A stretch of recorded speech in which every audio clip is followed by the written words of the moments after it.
बड़ी खबर आपको बता दें, देश भर में कई राज्यों में फिर से मॉक ड्रिल का आयोजन आज किया जा रहा है। हरियाणा के सभी जिलों में मॉक ड्रिल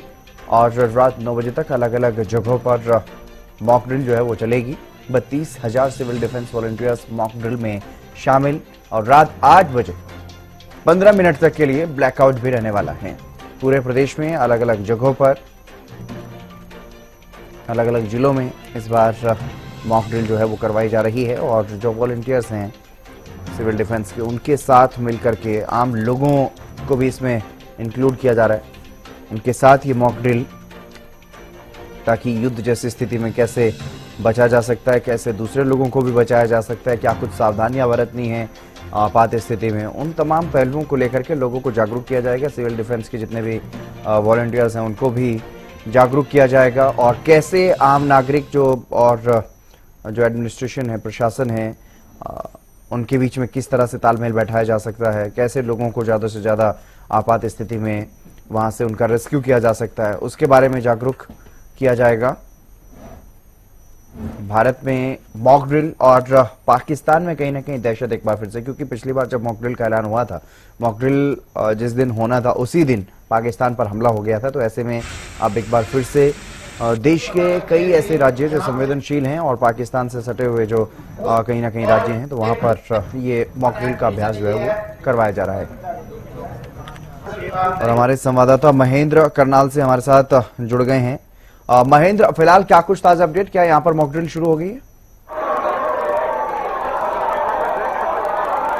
जी बिल्कुल हितेंद्र, मैं इस समय करनाल के जिला सचिवालय में मौजूद हूं और अब यहां पर मॉक ड्रिल शुरू हो चुकी है। अभी से कुछ समय पहले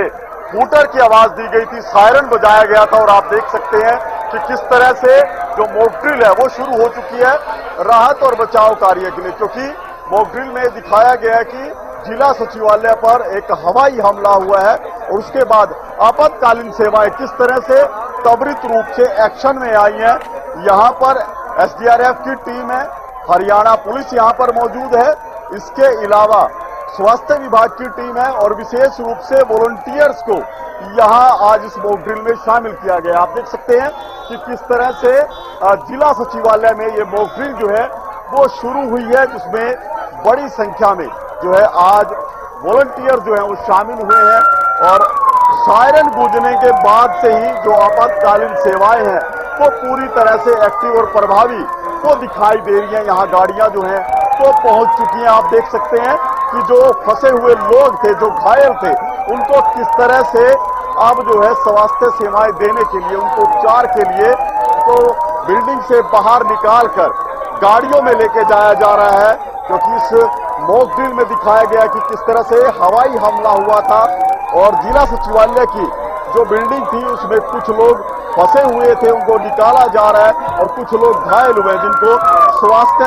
जो सेवाएं हैं उनकी तरफ से ये शुरू हो चुकी है। आप देख सकते हैं कि नेशनल कैडेट कोर के जो सदस्य हैं वो यहाँ पर पहुंचे हैं। इसके अलावा एनएसएस की टीम यहाँ पर है और आप देख सकते हैं कि जो लोग घायल हुए हैं उनको किस तरह से बिल्डिंग से बाहर निकालकर उनको इमरजेंसी में ले जाया जा रहा है उपचार के लिए। और ये बड़ी तैयारी है इस बार हितेंद्र, देख सकते हैं आप कितनी बड़ी संख्या में यहाँ पर पहुंचे और ये देख सकते हैं कि फायर ब्रिगेड की गाड़ी यहाँ पर पहुंची है। जिस बिल्डिंग पर ये हमला हुआ है उस पर फायर ब्रिगेड की जो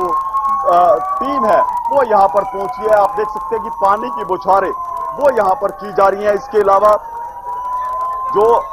दूसरी इमरजेंसी रिस्पांस टीम है वो भी यहाँ पर पहुंच चुकी है कि ताकि त्वरित मदद जो है वो दी जा सके। जी हितेंद्र।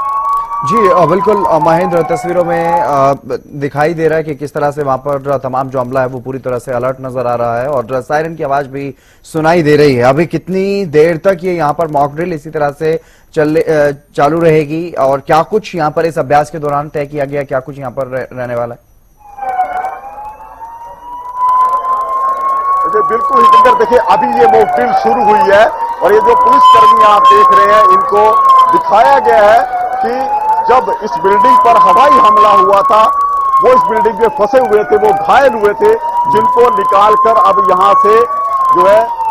उपचार के लिए ले जाया जा रहा है। क्योंकि मॉक ड्रिल ये जिस तरह से यहाँ पर कई विभाग जो है शामिल हुए हैं, उनमें आपातकालीन सेवाओं का विशेष महत्व हो जाता है कि जिस तरह से इमरजेंसी सेवाएं हैं उनका जो रिस्पॉन्स समय है वो चेक करना बेहद जरूरी होता है और यही यहाँ पर किया जा रहा है। आप देख सकते हैं कि बड़ी संख्या में जो यहाँ पर कर्मचारी हैं, चाहे वो पुलिस के हैं, चाहे वो एसडीआरएफ की टीम है या एनसीसी के जो कैडेट्स हैं और एनएसएस के जो कैडेट्स हैं, वो यहाँ पर पहुंच चुके हैं कि किस तरह से मदद जो है उस समय दी जाएगी। एक तरह की हम कहें कि चेकिंग है, जो रिस्पॉन्स समय चेक करने का है कि आपातकालीन सेवाओं में किस तरह की परिस्थितियां रहती है, लोगों को किस तरह से जागरूक किया जाएगा। ये तमाम जो गतिविधियां हैं वो मॉक ड्रिल में दिखाई जा रही हैं और अभी ये मॉक ड्रिल शुरू हुई है और ये रात 9 बजे तक इसी तरह से मॉक ड्रिल जो है वो जारी रहेगी, क्योंकि 8 से सवा 8 बजे तक जो है ब्लैकआउट भी किया जाएगा। और अभी ये पहला चरण है जब मॉक ड्रिल में हवाई हमले को दिखाया गया है और राहत और बचाव कार्य किस तरह से चलेंगे, लोगों को क्या कुछ निर्देश दिए गए हैं कि किस तरह से उनको बिल्डिंग से बाहर आना है सुरक्षित, और जो कुछ लोग फंसे हुए हैं उनको किस तरह से सुरक्षित बाहर निकालना है, यदि कोई घायल है तो उसको किस तरह से उपचार भी देना है। जी हितेंद्र। बिल्कुल महेंद्र, बहुत महत्वपूर्ण है ऐसी स्थिति में लोगों को किस तरह से बचाना है और खुद कैसे बचना है उसके बारे में भी लोगों को जागरूक करने के लिए मॉक ड्रिल का आयोजन यहाँ पर किया गया। कितने वॉलंटियर्स इसमें भाग ले रहे हैं अगर पूरे जिले की बात की जाए तो?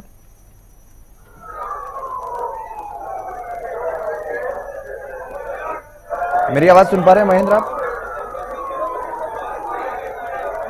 जी हितेंद्र, मैं सुन पा रहा हूं, आप अपना प्रश्न महेंद्र, इस अगर पूरे जिले की बात करें तो बेहद महत्वपूर्ण ये मॉक ड्रिल है। युद्ध जैसी स्थिति से कैसे निपटना है, कैसे खुद को बचाना है, कैसे दूसरे लोगों को बचाना है, तो उसके लिए कितने वॉलंटियर्स यहाँ पर इस ऑपरेशन शील्ड में हिस्सा ले रहे हैं?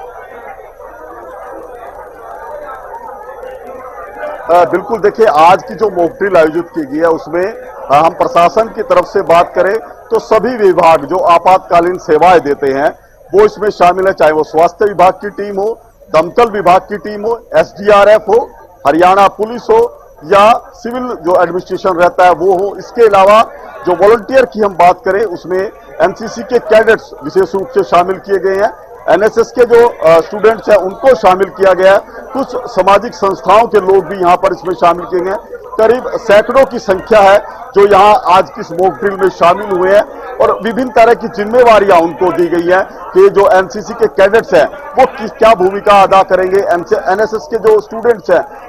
वो किस तरह से मदद देंगे। ये तमाम जो गतिविधियां हैं वो यहाँ इस मॉक ड्रिल के माध्यम से होंगी और उद्देश्य यही है कि जो आपातकाल की स्थिति में किस तरह से लोगों को सुरक्षित निकाला जा सके, अपने सिविल डिफेंस को किस तरह से मजबूत किया जा सके, यही इस मॉक ड्रिल का जो है मुख्य उद्देश्य है। जी हितेंद्र। जी बिल्कुल, आपके पीछे भी काफी हलचल दिखाई दे रही है महेंद्र, लेकिन यहाँ पर अगर बात की जाए, फिलहाल आप जिला सचिवालय में हैं, यहाँ से और कौन कौन से ऐसे जो सरकारी संस्थान है जिनको इसके साथ एंगेज किया गया, जहाँ पर ये जो गतिविधियां हैं मॉक ड्रिल की वो वहां पर हो रही हैं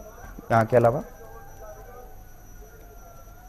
बिल्कुल, देखिए हितेंद्र, मैं दिखाना चाहूंगा एसडीआरएफ की टीम जो है वो जिला सचिवालय पहुंची है, क्योंकि उनके पास जैसे सूचना मिली थी कि इस बिल्डिंग पर हवाई हमला हुआ है, मिसाइल अटैक हुआ है। उसके बाद यहाँ पर जो गतिविधियां चल रही है वो मैं आपको विशेष रूप से दिखाना चाहूंगा कि किस तरह से जो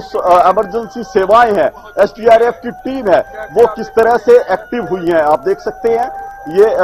खास तस्वीरें हैं जो हरियाणा न्यूज आपको दिखा रहा है कि किस तरह से एसडीआरएफ की टीम यहां पर पहुंची है और सायरन लगातार गूंज रहा है कि जो लोग अभी भी बिल्डिंग के अंदर फंसे हुए हैं उनको किस तरह से बाहर निकाला जाए। ये तमाम एक्सरसाइज यहां पर शुरू हो चुकी है। आप देख सकते हैं कि एसडीआरएफ की टीम है, ये पूरा दल यहां पर पहुंच चुका है और जो लोग फंसे हुए हैं उनको निकालने के लिए लगातार ये प्रयास जो है वो शुरू कर दिया गया। और आप देख सकते हैं कि एम्बुलेंस जो है वो लगातार तेज गति से अभी तक कई गाड़ियां यहां पर पहुंची हैं और भी गाड़ियां यहां पर पहुंच रही हैं। और यही है कि जिस तरह से ऐसी स्थिति बनती है, युद्ध जैसे हालात बनते हैं, उनमें किस तरह से मदद दी जाए, किस तरह से लोगों को सुरक्षित निकाला जा सके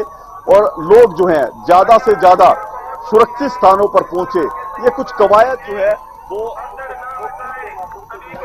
आप देख सकते हैं कि अब ये टीम जो है वो रवाना हो चुकी है बिल्डिंग के अंदर। एसडीआरएफ की विशेष रूप से दस्ता आया है आज मॉक ड्रिल में, ताकि जिन लोगों को इस बिल्डिंग के अंदर हवाई हमले के दौरान किसी तरह की चोट लगी है या अभी भी वो फंसे हुए हैं मलबे में, उनको किस तरह से निकाला जाएगा। ये तमाम तरह के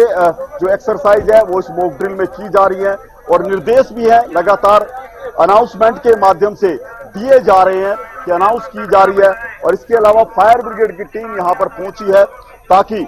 यदि किसी स्थान पर आगजनी जैसी स्थिति है तो वहां पर भी राहत और बचाव कार्य किस तरह से होगा, ये तमाम जो है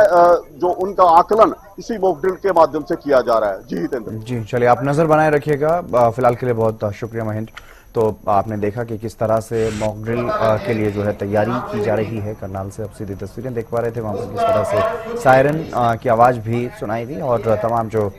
मॉक ड्रिल के लिए जो अभ्यास किया जाना उसमें सभी वॉलंटियर्स जो हैं वो जुटे हुए हैं और मॉक ड्रिल की जा रही है, तैयारी की जा रही है, अभ्यास किया जा रहा है। अगर ऐसी आपात स्थिति उत्पन्न होती है तो उससे किस तरह से निपटा जाएगा, उसको लेकर के अपने तमाम इंतजामों को एक तरह से चेक किया जा रहा है कि किस तरह से उनको वहां से उनका रेस्क्यू किया जा सकता है, कैसे एम्बुलेंस आएगी, उसमें लोगों को बैठा करके कितनी देर में अस्पताल तक पहुंचा जाएगा और भी तमाम जो इंतजाम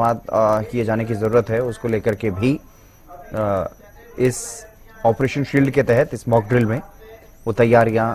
की जा रही हैं। वॉलंटियर्स तैयार किए जा रहे हैं, चाहे वो एनएसएस के वॉलंटियर्स हों, एनसीसी के हों या फिर जो सिविल डिफेंस के वॉलंटियर्स होते हैं, आम लोग जो इस तरह की आपात स्थिति से निपटने के इच्छुक हैं और दूसरे लोगों को भी बचाने के जो इच्छुक रहते हैं, समाज सेवा एक तरह से, तो उनको भी इसमें जोड़ा जा रहा है।